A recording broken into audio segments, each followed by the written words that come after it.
আজকের এই ক্লাসের মাধ্যমে তোমরা যারা অষ্টম শ্রেণীর শিক্ষার্থী আছো, তোমাদের অষ্টম শ্রেণীর গণিত বইয়ের দ্বিতীয় অধ্যায় মুনাফা অনুশীলনী 2.1 আজকে আমাদের পর্ব নাম্বার হচ্ছে 11 এবং এই 11 নাম্বার পর্বে তোমাদের 11 নাম্বার এবং 12 নাম্বার দুইটা অঙ্ক সুন্দরভাবে সমাধান করব। আসো আমরা 11 নাম্বার থেকে শুরু করি।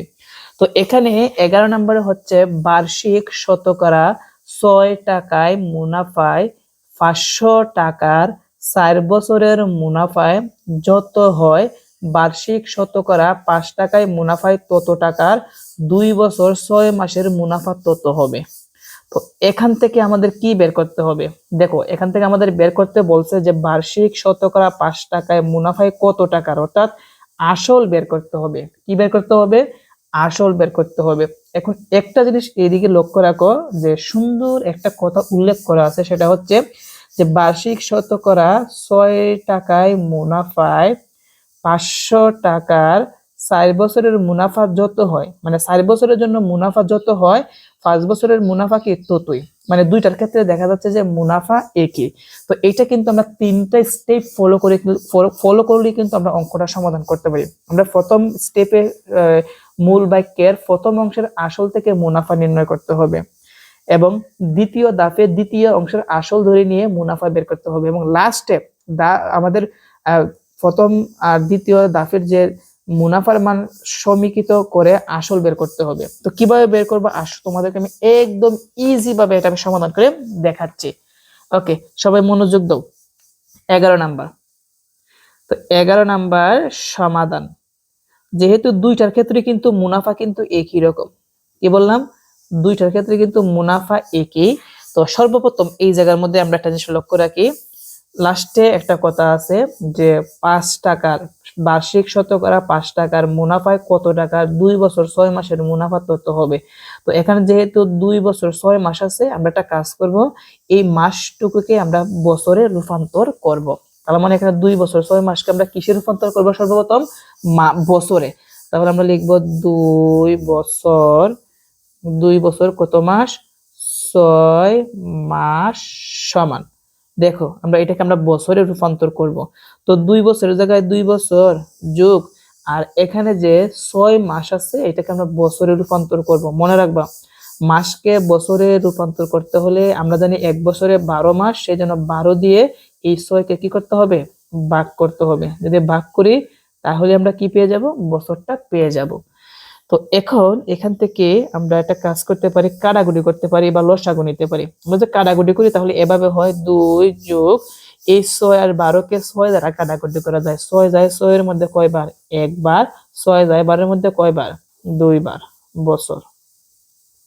ওকে, সমান। এখন এখান থেকে আমরা লসাগু নিতে পারি 2 2 দুগুণে কত? 4 যোগ 2 যায় 2 এর মধ্যে একবার, 1 একে 1 বছর। তাহলে কি দাঁড়ালো?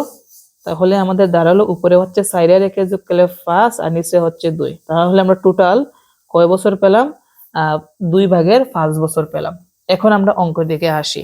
দেখো, এখানে যে আমাদের উদ্দীপকটা আছে, প্রথম কিন্তু দুইটা স্টেপ আছে এই জায়গার মধ্যে, যেমন বার্ষিক শতকরা 6 টাকায়, প্রথম কত টাকায়? 6 টাকায় মুনাফায়, দেখো আসল কিন্তু দেওয়া আছে, বার্ষিক শতকরা 6 টাকায় মুনাফায় 500 টাকা হচ্ছে আসল, টাকার 4 বছরের, বছর হচ্ছে 4 বছর, মুনাফা যত হবে বার্ষিক শতকরা 5 টাকায়, তার মানে বার্ষিক শতকরা হচ্ছে 5 টাকায়, মুনাফায় কত টাকা, মানে আসলটা দেওয়া নাই, 2 বছর 6 মাস, তার মানে এখানে কি দেওয়া আছে আমাদের? আর সময় দেওয়া আছে। তার মানে দুইটার ক্ষেত্রে আমরা কি দেখতে পেলাম? মুনাফা একই। 4 বছরের মুনাফা যত হয় বার্ষিকের আর 5 টাকা মুনাফায় কত টাকার 2 বছর 6 মাসের মুনাফা তত হবে। তো দুইটার ক্ষেত্রে যেহেতু মুনাফা একই সমান, আমরা যে মুনাফার সূত্রটা জানি এই সূত্রের মাধ্যমে কিন্তু আমরা এটা বের করতে পারি। তো আমরা লিখবো, আমরা জানি, কি লিখবো?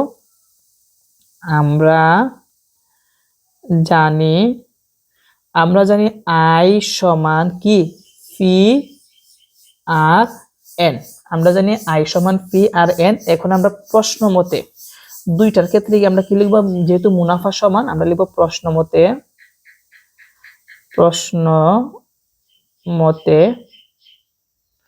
ও আরেকটা কথা, এই জায়গার মধ্যে আমরা একটা জিনিস ধরে নিতে হবে। আমরা লিখবো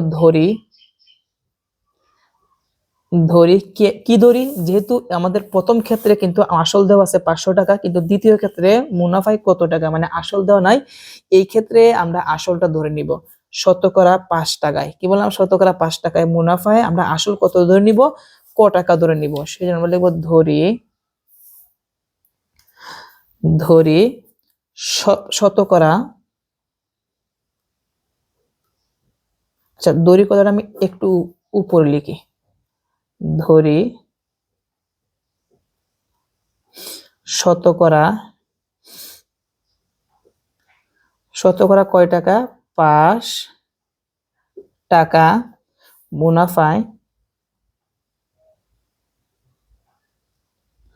আসল আমরা কি ধরে নিলাম, ক টাকা ধরে নিলাম। ওকে, এখন আমরা দেখো 2 বছর 6 মাস এই লাইনটুকু এই পর্যন্ত, এটা নিচে হবে কিন্তু এই লেখাটা, তারপর কি হবে আমরা জানি, বুঝতে পারছো? তো প্রশ্ন মতে দুইটার ক্ষেত্রে যেহেতু মুনাফা একই সমান, তো আমরা প্রথমটার ক্ষেত্রে আমরা লিখবো যে মুনাফা সূত্র কি আই সমান ফি আর এন, ফি মানে কি আসল। তো আমরা এখানে শতকরা 5 টাকা মুনাফা আসলে আমরা কি ধরছি, ক গুণ আর মানে কি শতকরা বার্ষিক যে হারটা দেওয়া আছে 5%, সেটা লিখবো 5% গুণ, তারপর কি আছে এন, এন মানে কি বছর। তো এখানে শতকরা 5 টাকা, বছরটা আমাদের কত বের হয়েছিল, 2/5, তো লিখবো 2/5। তো এটা গুলো আমাদের শতকরা 5 টাকার বার্ষিক মুনাফা আই সমান ফি আর এন এর সূত্রের মাধ্যমে মুনাফার সূত্র এটা লিখলাম। এখন আরেকটা কিন্তু এখানে আছে যে বার্ষিক শতকরা 6 টাকার, এটার জন্য কিন্তু মুনাফার হার হচ্ছে 6, আর এদিকে হচ্ছে আসল কত টাকা, 500 টাকা, বছর হচ্ছে কি 60। তো আমরা এটাই লিখবো প্রশ্ন মতে, একটা সমান কি আরেকটা সমান, আসল হচ্ছে 500 গুণ আর মুনাফার হার, মুনাফার হার হচ্ছে 6% গুণ সময় কয় বছর, 60 বছর। এখন আসো আমরা সহজে কিন্তু এখান থেকে আমরা আসলটা বের করতে পারবো। তো সমান আছে, তার জন্য আমাকে কি দিতে হবে, বা দিতে হবে। তো ক গুণ 5% কতটার মানে কি 100/5 গুণ 2/5 সমান 500 গুণ 6% কতটার মানে কি 100/6 গুণ 4। এখন এটাকে আমরা কি করতে পারি, কাটাকুটি করতে পারি। যেমন প্রথমত এই 5 আর 100কে কাটাকুটি করে যায়, তাই না? তো এই 5 100 এর মধ্যে কয়বার যায়, অবশ্যই 20 বার যায়। আবার এই 20 আর উপরের 5-এ কাটাকুটি করা যায়, 5 5 এর মধ্যে কয়বার যায়, একবার যায়। 5 আবার 20 এর মধ্যে কয়বার যায়, 4 বার যায়, তাই না? আমি আবার বলি, এখানে 5 100 এর মধ্যে যায় কয়বার, 20 বার। 20 আবার 5 এর মধ্যে 5 যায়, 5 এর মধ্যে একবার, 20 এর মধ্যে 5 যায় কি 4 বার। এদিকে কিন্তু আমরা কাটাকুটি করতে পারি, এই 100 500 এর মধ্যে কয়বার যায়, 5 বার যায়। ওকে, তাহলে আমাদের থাকবে কি, তাহলে আমাদের এখানে থাকবে হচ্ছে ক গুণ, তো লিখলাম ক গুণ, আর উপরে হচ্ছে কত 1 থাকবে, আর নিচে হচ্ছে 4 দুগুণে কত হবে 8 সমান, আর এখানে 5 6 30, 30 কে যদি আমরা যদি 4 দ্বারা গুণ দেই তাহলে কত পাবো, 120 পাবো। ওকে, তো এইটুকু আছে গুণ, সমানের ওই পাশে গেলে ভাগ হবে। তো ভাগ লিখলে কিন্তু আবার কিন্তু আমরা একটা লিখে গুণ দিয়ে আরেকটা বিপরীত করি, আমরা একবারই লিখবো। যেমন ক ক সমান 1, এখানে গুণ আছে, এটা ওই পাশে নিব, তাহলে 1 যাবে নিচে 8 যাবে উপরে। তো 1 নিচে লিখতে হয় না, আমরা 120 এর সাথে কি করব, 8 গুণ করে দিব। তো 120 এর সাথে যদি আমরা 8 গুণ করি তাহলে আমরা কত পাবো, 960 পাবো। তাহলে আমরা ক মানে কি ছিল, আমরা কিন্তু ধরছিলাম যে শতকরা 6 টাকা মুনাফায় আসল ক টাকা, ক মানে ছিল আসল। তাহলে কিন্তু আমরা আসলটা পেয়ে গেলাম, সেই জন্য আমরা লিখব অতএব আসল 960 টাকা, এবং এটি হচ্ছে কি আমাদের উত্তর। আশা করি বুঝতে পেরেছো। আমি আবার প্রথম থেকে বলি, দেখো আমরা প্রথমত এখানে যেহেতু দ্বিতীয় ক্ষেত্র মানে কি তোমাদেরকে একটু বুঝাই। দ্বিতীয় ক্ষেত্রে মানে আমি বোঝাচ্ছি যে এখানে বার্ষিক শতকরা 5 টাকায় মুনাফা, যে এই দ্বিতীয় ক্ষেত্রে আমরা সর্বপ্রথম 2 বছর 6 মাসকে আমরা বছরে রূপান্তর করছি, এই যে বছরে রূপান্তর করলাম। এবং এইটার ক্ষেত্রে কি বললাম, এখানে শতকরা বার্ষিক 5 টাকায় মুনাফায় কত টাকা মুনাফা আমরা আসল জানি না, আসলটাকে আমরা কি ধরছি, ক টাকা ধরছি। যেহেতু দুইটার ক্ষেত্রে মুনাফা সেম, সেই জন্য আমরা মুনাফা সূত্র লিখছি আই সমান পি আর এন। তো আমরা আমাদের প্রথম এটার ক্ষেত্রে মুনাফা সূত্রটা লিখছি আগে। তোমরা চাইলে কিন্তু আগে 6 টাকার বার্ষিক 6 টাকার ক্ষেত্রে মুনাফাটা আগে লিখতে পারো, অথবা বার্ষিক 5 টাকার মুনাফাটা তোমরা আগে লিখতে পারো। আমি আগে এইটা আগে লিখছি, কারণ এটার মধ্যে যেহেতু আমরা কর মান বের করতে হবে, এই জন্য এইটা আগে লিখছি। তোমরা যদি এইটা লিখো তাহলে কিন্তু হবে। তো আমরা লিখলাম আই সমান হচ্ছে পি আর এন, পি হচ্ছে আসল কো, আর হচ্ছে মুনাফার হার 5%, আর সময় হচ্ছে এইটা। দ্বিতীয় ক্ষেত্রে অর্থাৎ এইটা 6 টাকার বার্ষিক মুনাফার ক্ষেত্রে আমরা মুনাফার সূত্র লিখছি আসল হচ্ছে 500, মুনাফার হার 6%, সময় হচ্ছে কি 4। তারপরে ইকুয়েশনটা কিভাবে করছি আশা করি তোমরা ভালোভাবে বুঝতে পেরেছো। তো এখন চলো আমরা এই অঙ্কে, এই পর্বে আমাদের লাস্টের অঙ্কটা এখন আমরা সমাধান করব, সেটা হচ্ছে 12 নাম্বারটা। দেখো 12 নম্বর অঙ্কটা কিন্তু আরো সহজ। এই জায়গার মধ্যে বলছে কি বার্ষিক মুনাফায় 8% থেকে বেড়ে 10% হওয়ায় তিশা মারমার আয় 4 বছরে 128 টাকা বেড়ে গেল, তার মূলধন কত ছিল। মূলধন মানে কি আসল কত ছিল। তো প্রথমত এখানে বার্ষিক মুনাফা 8% থেকে 10% হয়েছে, তাহলে কত পার্সেন্ট বৃদ্ধি পেল, মানে বাড়ছে 2% বৃদ্ধি পাইছে, তাই না। তো আমরা সর্বপ্রথম যে বৃদ্ধিটা পাইছে ওইটা আমরা আগে লিখে দিব, বুঝতে পারছো। তো আমরা প্রথমত লিখবো এখানে 12 নাম্বার সমাধান।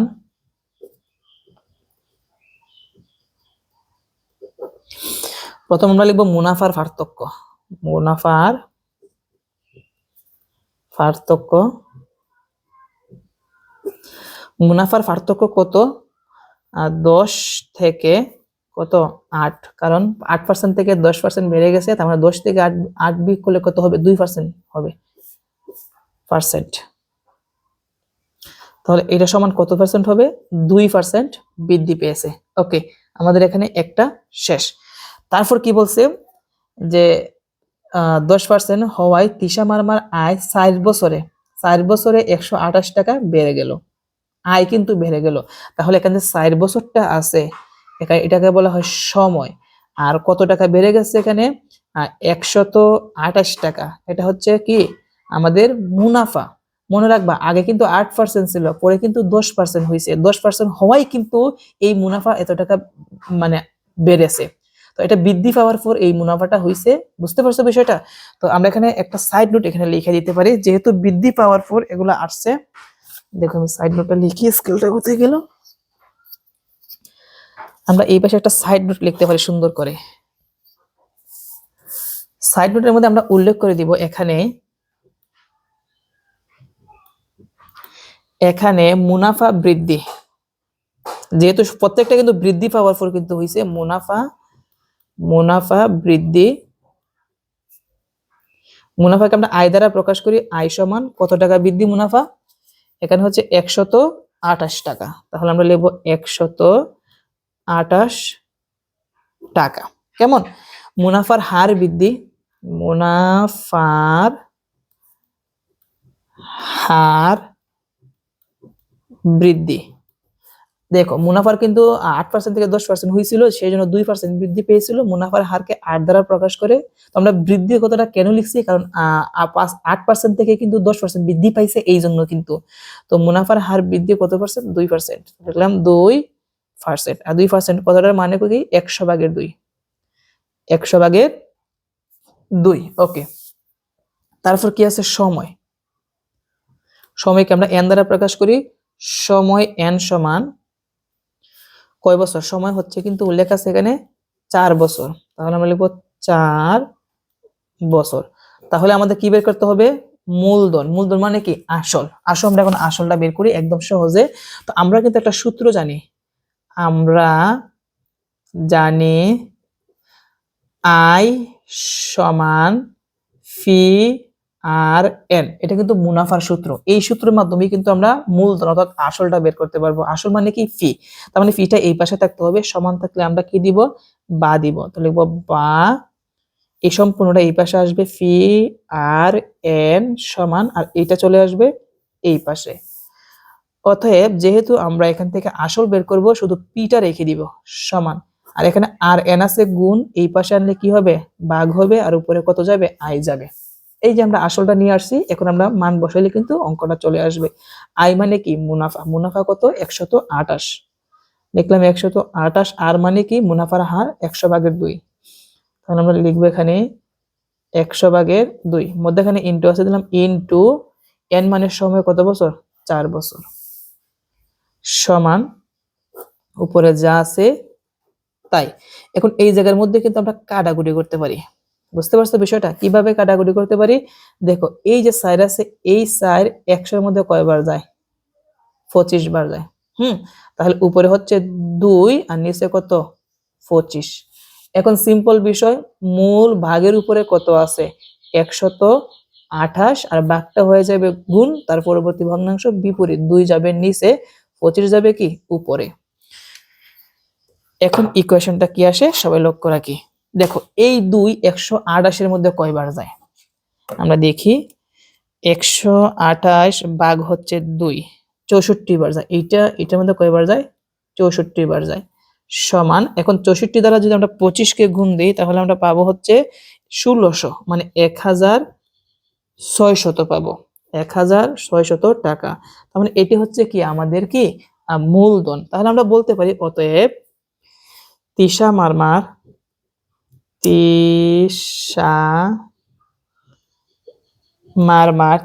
মারমার মূলধন ছিল, মূলধন ছিল 1600 টাকা, এবং এটি হচ্ছে কি আমাদের উত্তর।